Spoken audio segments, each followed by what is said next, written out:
हार चढ़ायो अच्छा गजमुख को, तुम दिन लाल विराजे सुत गौरी हर को, हाथ लिए गुड़ लड्डू साई सुरवर को, महिमा कहे न जाए लागत हूँ पद को, जय देव जय देव। भगवान श्री गणेश जी को सिंदूर लगाकर हमने उनकी पूजा कर दी। ये सिर्फ पूजा नहीं, आस्था का रंग चढ़ाना है। जब वही सिंदूर किसी स्त्री की मांग में सजता है तो वह सिर्फ पत्नी नहीं, सुहागन बन जाती है।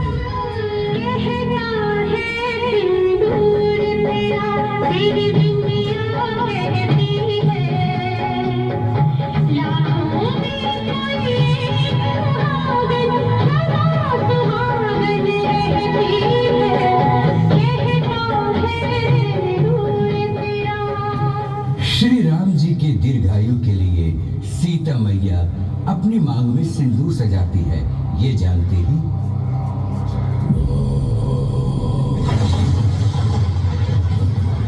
जय श्री राम।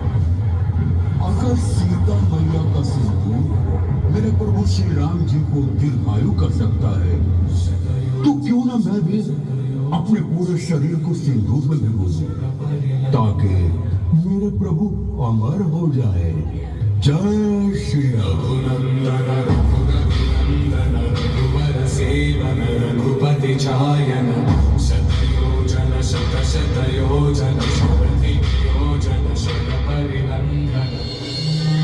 इसीलिए हर सुहागन सुबह भगवान की पूजा के बाद आईने के सामने खड़ी होकर अपने पति की दीर्घायु के लिए सिंदूर लगाती है। और आजकल फिल्मों में डायलॉग बोलते हैं, एक चुटकी सिंदूर की कीमत तुम क्या जानो रमेश बनो। आज के जमाने में टैटू बनाना फैशन बन गया है।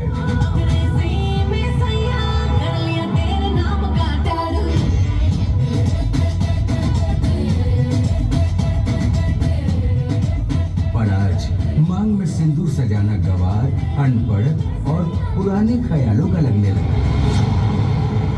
आज AI का जमाना है, सारे काम के लिए रोबोट तैयार है। उन रोबोट के साथ जिंदगी कैसे गुजर सकती है, यह संशोधन चल रहा है। चुम्मा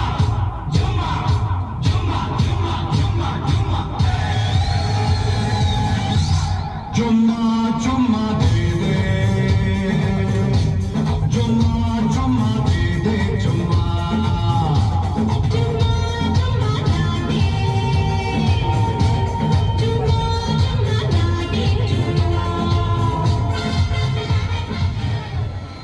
लेकिन जरा सोचो, क्या रोबोट के मांग में कभी सिंदूर सज सकता है? अगर ऐसा हुआ तो क्या भविष्य में सुहागनों की मांग में सिंदूर सजेगा?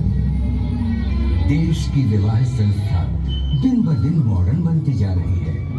लिव इन रिलेशन में रहना, pre wedding shooting, honeymoon shooting,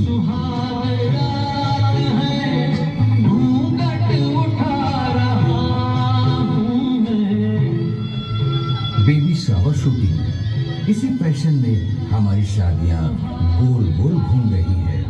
इस भाग दौड़ में मांग का रंग फीका पड़ रहा है और आजकल कुछ महिलाएं हनीमून में जाकर अपने पति को जान से मारकर खुद अपने हाथों से सिंदूर मिटा रही है।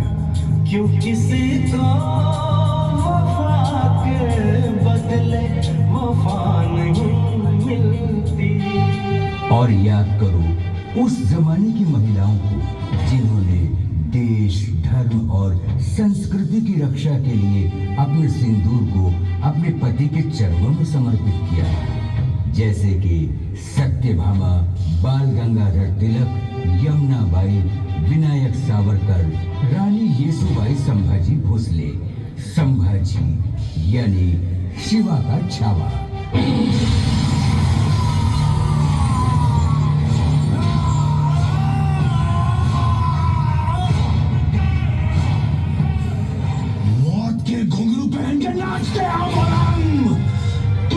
मौत से डराएगा। हमारी मौत मराठों के हर घर एक नया सिवा, एक नया संभव पैदा करेगी। लेकिन जब तू मरेगा तब ये तेरी मुगल सल्तनत भी मर जाएगी।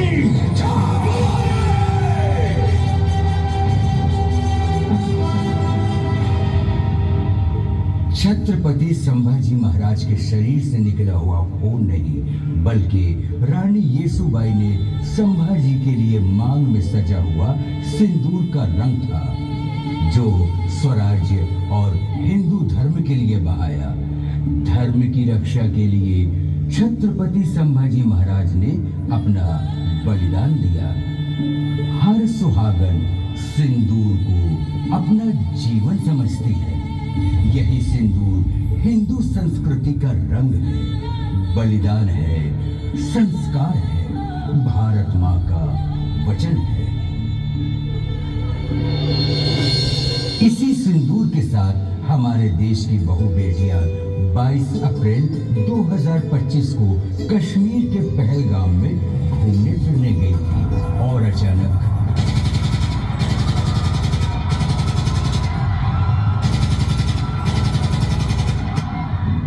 काफिरो, मैं जो पूछता हूँ उसका जवाब दो। भाई साहब, प्लीज प्लीज मेरे पति को छोड़ दो। जहान की भीख मांग रही है तू? पहले कलमा पढ़, कलमा। पल्लवी, तू बाजू हट, इनको मैं देखता हूँ। अच्छा, तो तू दिखाएगा? तो दिखा तेरा धर्म क्या है। उतार तेरी पैंट और दिखा तेरा धर्म। भाई साहब हमें छोड़ दो, छोड़ दो। मेरे पति को मत मारो, हमें यहाँ से जाने दो।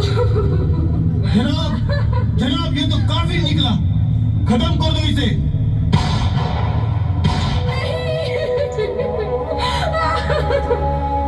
मेरे पति को इन लोगों ने क्यों मारा? हमारी क्या गलती थी? हे भगवान, अब मैं क्या करूं? भाई साहब आप मुझे भी मार दो, आप मुझे भी मार दो। तुम जाके मोदी को बोलो। इस हमले से पूरे देश का खून खौल रहा था।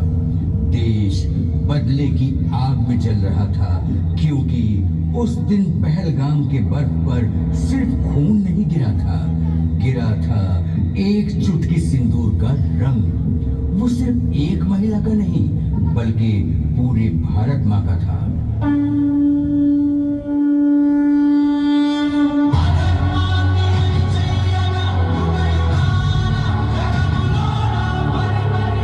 महाभारत में शिशुपाल लगातार अपराध कर रहा था। तब भगवान श्री कृष्ण ने शिशुपाल से कहा, शिशुपाल, हमने तुमसे कहा था जिस दिन तुम्हारे 100 अपराध पूरे हो जाएंगे, उसी वक्त हम तुम्हें मृत्यु दंड देंगे। हे कृष्ण, तुम मुझे क्या मृत्यु दंड दोगे? आज तुम्हारे 100 अपराध पूरे हो गए शिशुपाल, इसलिए तुम्हारी मृत्यु आज अटल है।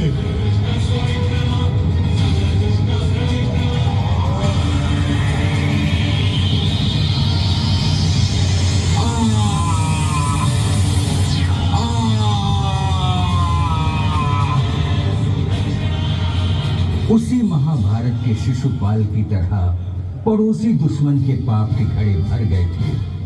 ईश्वर में श्रद्धा रखने वाले और निरंतर भक्ति करने वाले हमारे देश के चाणक्य प्रधानमंत्री श्री नरेंद्र मोदी जी ने हुंकार भर दी। मेरे साथ दोनों मुट्ठी बंद करके बोलिए, भारत माता की, भारत माता की। 22 अप्रैल को आतंकवादियों ने धर्म पूछकर हमारी बहनों की मांग का सिंदूर उजाड़ दिया था। जब सिंदूर बारूद बन जाता है तो नतीजा क्या होता है?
ऑपरेशन सिंदूर पूरी तरह से सफल रहा। हमारे सिंदूर का सम्मान हमारे देश ने किया। उसी सिंदूर के सम्मान को राष्ट्र के सम्मान में सदैव जागृत रखने की सद्बुद्धि भगवान श्री गणेश जी हमें प्रदान करें और आप हमें आपके दर्शन दें।